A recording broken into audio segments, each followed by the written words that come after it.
வணக்கம். நான் உங்கள் குருநாதன். இந்த பதிவில் நம்ம என்ன பார்க்க போகிறோம் அப்படின்னா, காஞ்சி பெரியவர் ஒரு குறிப்பிட்ட கோயில் சொல்லி, அந்த கோயிலில் இருக்கக்கூடிய சரபேஸ்வரர் நம்ம வழிபட்டோம் அப்படின்னா, நமக்கு இருக்கக்கூடிய கடன் பிரச்சனையாக இருக்கட்டும், நோய் பிரச்சனையாக இருக்கட்டும், எதிரிகளால் ஏற்படக்கூடிய பிரச்சனைகள், நமக்கு இருக்கக்கூடிய வழக்குகளெல்லாம் வெற்றி பெறத்துக்கு அவர் எந்த கோயிலை வழிபட சொன்னார்.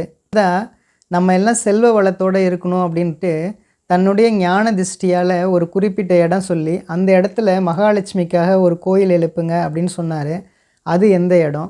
இது மட்டும் இல்லாமல் காஞ்சி பெரியவர் நடைப்பயணமாக போயிட்டு இருந்தப்ப ஒரு குறிப்பிட்ட இடத்துல அவர் தியான நிலையில் இருந்து அதுக்கப்புறம் கண் விழிச்சு பார்த்துட்டு ஒரு குறிப்பிட்ட இடத்த அவர் கை காட்டி அந்த இடத்த தோண்ட சொல்லியிருக்காரு.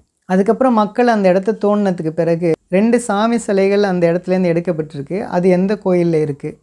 அடுத்ததாக பார்த்திங்கன்னா, காஞ்சி பெரியவர் நடைப்பயணமாக போயிட்டு இருந்தப்ப ஒரு குறிப்பிட்ட மலையை பார்த்துட்டு ரொம்பவே ஆச்சரியப்பட்டு நின்று, அந்த மலை முழுக்கவே அவருக்கு சிவலிங்கமாக தோன்றியிருக்கு. அது எந்த மலை? இது எல்லாமே இந்த பதிவில் நம்ம பார்ப்போங்க. காஞ்சி பெரியவர் என்ன சொல்லியிருக்காரு அப்படின்னா, சென்னை கோயமேடில் இருக்கக்கூடிய கருங்காலீஸ்வரர் கோயிலில் அந்த கோயில் தூணில் இருக்கக்கூடிய சரபேஸ்வரரை நம்ம வழிபட்டோம் அப்படின்னா, நமக்கு இருக்கக்கூடிய கடன், நோய், எதிரிகள் மற்றும் வழக்குகள்லேருந்து நம்ம மீண்டு வரலாம் அப்படின்னு சொல்லியிருக்காருங்க. அந்த கோயிலில் பார்த்திங்கன்னா, ஞாயிற்றுக்கிழமை தோறும் ராவு காலத்தில் பூஜை சிறப்பாக நடக்குங்க. அந்த பூஜையில் நீங்கள் கலந்துக்கிட்டீங்க அப்படின்னா, உங்களுக்கு இருக்கக்கூடிய இந்த பிரச்சனைகள் எல்லாம் முற்றிலுமாக விலகுங்க.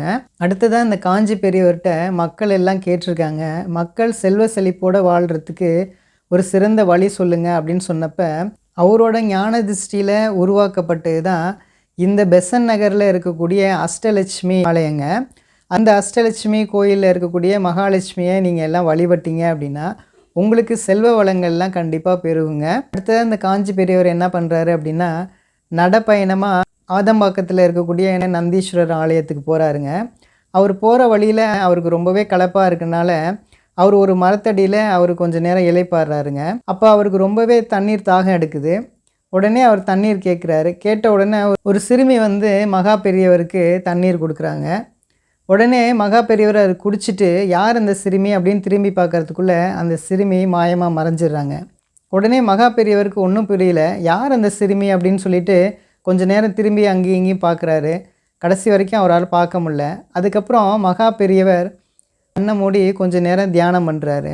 அதுக்கப்புறம் கண் விழிச்சு பார்த்துட்டு அவர் சொல்கிறாரு, அம்மா இது எல்லாமே உன்னுடைய திருவிளையாடல் தானா அப்படின்னு சொல்லிட்டு அங்கே இருக்கக்கூடிய மக்கள்கிட்ட ஒரு குறிப்பிட்ட இடத்த கையை காட்டி, இந்த இடத்த நீங்கள் குழி தோண்டுங்க அப்படின்னு சொல்கிறாரு. அதுக்கப்புறம் மக்கள் அந்த இடத்த தோண்டும் போது பார்த்திங்கன்னா 2 சாமி விக்கிரகங்கள் கிடைக்குதுங்க. ஒன்று அம்பாளுடைய குழந்தை வடிவமாக இருக்கக்கூடிய ஒரு சிலைங்க. அதுக்கு அடுத்தது சண்டிகேஸ்வரருடைய சிலை கிடைக்குதுங்க. 2 சிலைகளும் எங்கே வச்சுருக்காங்க அப்படின்னா, சென்னையில் இருக்கக்கூடிய நங்கநல்லூர் ஸ்ரீ வித்யா ராஜராஜேஸ்வரி ஆலயத்தில் வச்சுருக்காங்கங்க.